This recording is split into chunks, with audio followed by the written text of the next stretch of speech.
Everything we know about Jesus has passed through thousands of hands and hundreds of years. History and ideologies have mixed facts with interpretations. How much of what we know is truly fact? How much is interpretation, story, assumption? But the truth, surprising and fascinating, is still waiting to be discovered. If you watched the previous film, you already know the evidence is overwhelming. And the irony is that these sources do not come from Christians. Some of the authors were even hostile. Today, we are not discussing them. We focus on myths and how they evolved. 19th century.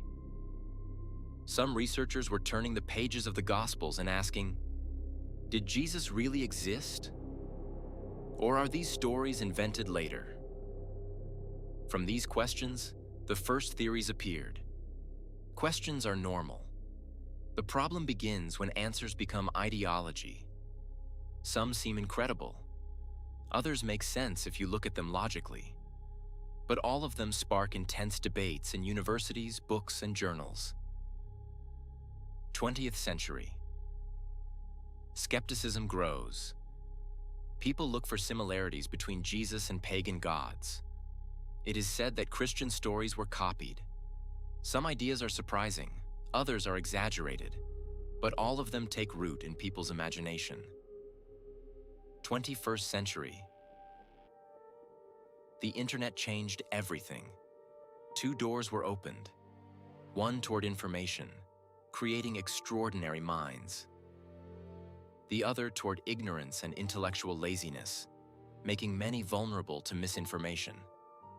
Old texts, old theories, copy-paste over copy-paste, taken out of context. People read quickly and believe without checking the source. A question becomes absolute truth. Exaggerations become reality. Emotions replace truth. What seems mysterious or unbelievable was not created yesterday. It is the result of a long, complicated, and viral history. Myths survive because people give them power. They become part of our culture, even when historical truth says otherwise. A myth does not survive because it is true. It survives because it is easy to believe. Similarity is confused with proof. Some say Jesus copied other gods, Horus, Mithra, Osiris, gods for whom there is no solid historical evidence of real existence. It is said that his story was borrowed or reinvented. Despite historical evidence, some portray Jesus as a mythological character, even though he was a real person. But reality is more nuanced. Similarity in stories does not mean copying. Ancient culture was full of shared symbols and traditions. Taking two similar elements and claiming everything was copied is too simplistic. When evidence is ignored, imagination fills the gap.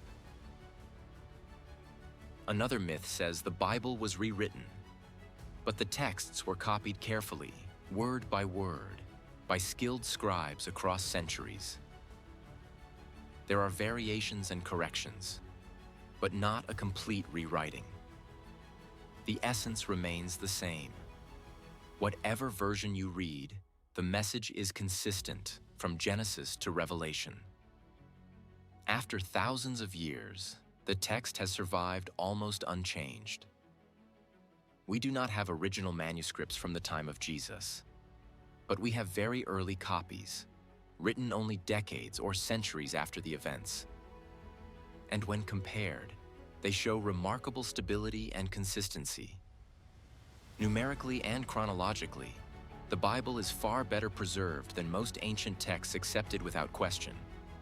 It did not survive as myth, but through extremely careful transmission.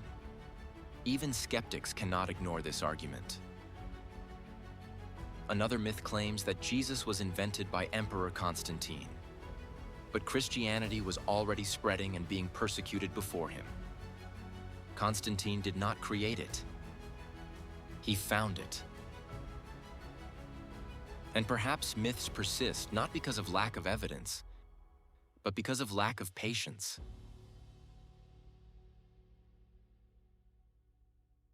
Today, very few people are willing to truly investigate, to study, to verify. When patience disappears, myths become more convincing than facts. A 1-minute clip is enough for someone to form an opinion, to say, "I know," to label, without checking the source or the arguments. In many discussions, reasoning is replaced with a simple phrase, "I feel." I feel this person has something against him. I feel I need to move on. I feel you are being harsh. But truth is not established by what we feel. Emotion can be sincere, but sincerity does not guarantee correctness. When emotions become the foundation, truth becomes negotiable. Many claim to be tolerant and open, until their own ideas are questioned. Then labels appear and the argument turns into a personal attack. Some reject different ideas not because they analyze them, but because they disturb their comfort. They believe they are informed, yet avoid real confrontation with evidence. A double standard appears. Hypocrisy they fail to see in themselves, but condemn instantly in others. And perhaps the most dangerous thing is this: firm conviction without solid foundation. Not because you studied, not because you verified, but because that's how you feel. Do not be superficial. If you reject something, do it after investigation. If you accept something, do it because you verified it. I affirm that Christianity is true. I believe it because I investigated, and because I genuinely experience its truth. I used to believe every argument against Christianity, not because I had solid evidence, but because I enjoyed arguing. I considered myself intelligent. I used verses out of context, without truly reading the Bible. I was not seeking truth. I was seeking to win the debate, until I decided to read it myself, without influence, without labels, and something changed. Not in one day, not through a strong emotion, but through honest confrontation with the text. I realized I was not rejecting Christianity. I was rejecting the idea of surrendering my ego. I chose to be baptized. And from an opponent, I became someone who seeks to serve.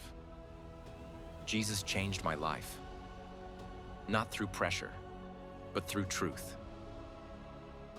Do not make decisions about life, death, and meaning based only on emotions. They change. Truth does not.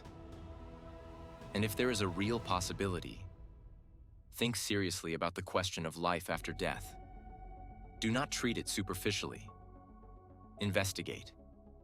Be mature. And take responsibility for the direction you choose.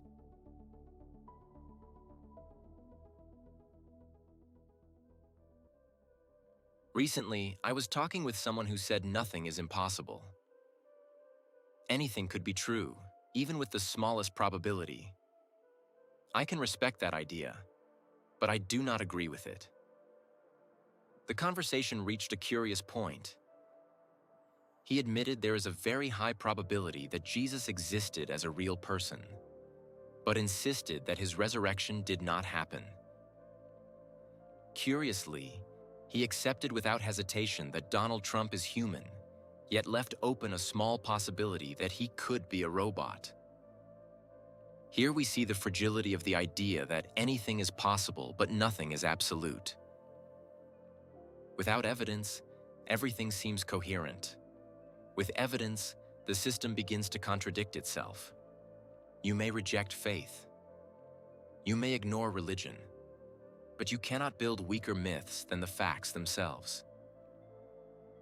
And when it comes to Jesus, the historical data remains. It is easier not to think about death, to postpone difficult questions, to assume we will have time. But life offers no guarantees. We do not know how many years we have. We do not know how many opportunities remain. We only know this: our choices matter. If Jesus is only a myth, you lose nothing by investigating. But if he is not, then indifference becomes a choice with real consequences. Investigate, think, and decide consciously.